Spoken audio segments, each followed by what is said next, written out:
What happens when a development team decides they want to make the next great cartoon snowboard racer, but they forget to pack in the irreverent, middle finger attitude that makes the genre so legendary? You end up with a game that's a whole lot like the original Street Fighter 1. It's unrefined, it's missing the funk, but bubbling just beneath the surface is a foundation ready for absolute greatness. Welcome back to Shred Retro, the only channel exploring every snowboarding video game ever released on a relentless journey to find the absolute greatest of all time. I've chased powder lines from the steepest drops in the Alps to the legendary deep snow tree runs of Japan. Today we're strapping in for Slopecrashers, an indie arcade racer that tries to pick up the mantle left behind by Snowboard Kids. Hit that subscribe button, grab a drink, and join me on this journey. Let's drop in. If they don't see happiness in the picture, at least they'll see the black. Let's rewind the clock to July 2nd, 2021. We are deep into a really weird era of gaming and culture. A time when the world was just practically begging for casual party-style multiplayer games. Developed by the team at Byteparrot on Unreal Engine 4, Slopecrashers hit the scene for PC and modern game consoles, billing itself as a globe-trotting quest starring a wild pack of animals. To really understand where a game like this sits, we really have to look at what was going on in snowboarding culture at that time. Right around this era, the snowboarding film Search Party dropped, and its intro immediately grabs you by the collar and subverts your expectations right from the jump. It's dripping with that irreverent, rebellious spirit, and it has that standout visual style that really sticks in your mind long after the credits roll. That same funk is exactly what defined the classic arcade snowboarding racers of the past. But when we look at Slopecrashers, developers actively avoided making just another SSX or Snowboarding Kids clone. There's a massive void in the market right now for cartoon mischief, Snowboard Kids inspired IP. Byteparrot clearly saw that opening. But the question is, did they stick the landing or did they catch a nasty edge? Booting up Slopecrashers, my first reaction was definitely overwhelming confusion. There are just too many options thrown at you right out the gate. And it gives off the impression that the team was just desperately trying to prove the game's value through sheer volume of things you can do in it. And if there's one thing that Snowboard Kids taught us is that quality beats quantity. That game just had a few stages, but they were all really tight. You're also definitely not overwhelmed with options like you are here. I actually had way more fun bailing on the campaign and diving into the Grand Prix mode. And that mode really just mimics the Mario Kart structure, having you select a cup consisting of a few races or runs. And bizarrely, though, after you battle your way to a win, there's no ending ceremony. It just ends, and it's really anticlimactic. Out on the mountain, the cracks in the design really start to show. The runs are just entirely too wide most of the time, but because the runs are so wide, you rarely collide or interact with the other racers, outside of the opening few moments, and instead of that chaotic elbow-to-elbow party racer. It often feels incredibly lonely and a bit sterile out there on the powder. And to really get that action where you're really interacting with a lot of other racers, you really have to play the game on the harder modes. And I noticed that on the harder modes, you end up kind of more competing with the other racers and racing with them. But I think a lot of folks may miss that entirely and just never really have that experience that they may be looking for. And this brings me to, I think, what is the biggest missed opportunity with Slopecrashers, and that's just the zany charm. Nailing character design is much easier to critique than it is to execute, and I'm sure there were massive debates at Byteparrot about the art direction, but the animals you ride as here are just far too generic. They lack a unique Slopecrashers brand identity. Like when you think about the characters in Snowboard Kids, they had a unique style that stuck out. And this kind of brings me more to like thinking about the characters of Street Fighter 1, which was super generic, right? And that was a miss there, and you could tell in the sequel they really went back, gave those characters another pass, made them really stand out and unique, and really formed a basis for what would carry over through many sequels, right? So I think that's just a huge opportunity that Byteparrot has here.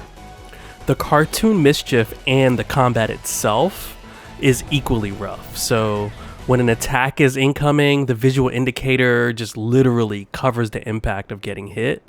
And it's just a baffling choice that obscures the on-screen action. So the items that you use, like here, like bombs, have a super wide radius, and that comes back to the wide runs where they really had to compensate for that.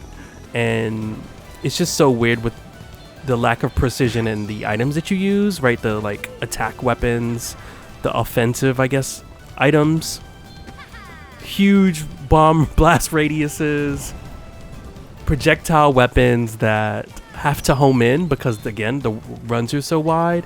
It starts to feel very imprecise, right? So there's just a lack of precision in the combat that I think is a cascading effect from the decision to make the run so wide. So it's like they attempted to make it really user-friendly, so you're not bonking corners of the runs, but again, when it comes to colliding with other enemies, you really don't, right? Which makes the game a little bit less fun, and also that the weapons home in, right, where you don't get the satisfaction of targeting an enemy and hitting them like you do in Snowboard Kids, right? Where, of course, you had the frying pan, which was kind of the auto weapon, but like you also had the other ones where you really had to aim, and have a bit more precision. So a bit of that is lost. I think that's a missed opportunity as well. But before you write Slopecrashers off, let's talk about how it actually plays. The core mechanics here are incredibly solid. The controls are wildly responsive, making it really easy to pick up and play. Getting the feel right is an area where a massive percentage of snowboarding games completely crash and burn before they really even get off the ground. And here, Byteparrot nails it. The game sometimes moves fast, and again, if you're playing on the harder modes, the game is faster, and speed checks are a really important part of snowboarding, and I think like having some of that would have been a really good addition to the controls that are typically, usually just really tight and pretty well done. So let's just break down the final thoughts for Slopecrashers. On the pro side, the core foundation is rock solid. The responsive controls make it really accessible and genuinely fun to actually play. It successfully also avoids the trap of being just another SSX or Snowboard Kids clone. On the con side, the developers went too broad, and I think the experience feels a bit diluted. Or generic, right? If that's the right word to use. So the cluttered UI, the overly wide, lonely courses, and the generic character designs, I think, strip away the vital funk needed for a legendary tier party racer. And those screen blocking attack indicators have got to go. Is it worth playing? Yes. I guess with caveats. In my head, I just can't help but contrast what Slopecrashers is with a lower fidelity, more highly focused approach. It is missing that definitive visual style and the tightness in items and stage design to really deliver the legendary modern experience we're all so ready for. But taking it back to video game history, playing Slopecrashers is exactly like playing Street Fighter 1. You look past the generic art and the rough edges, and you realize it's seeding potentially something much bigger.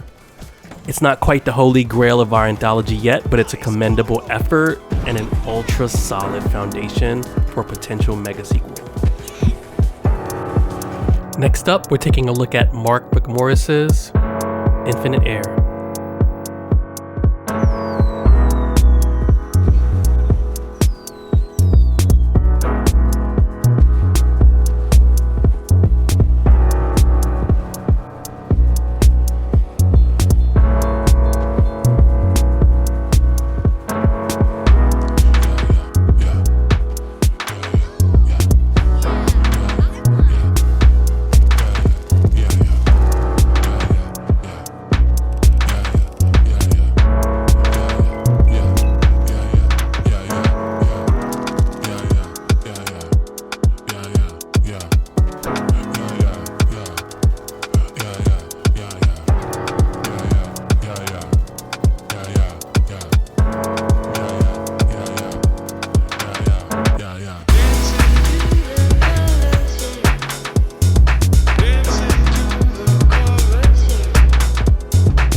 they don't see happiness in the picture, at least they'll see the black.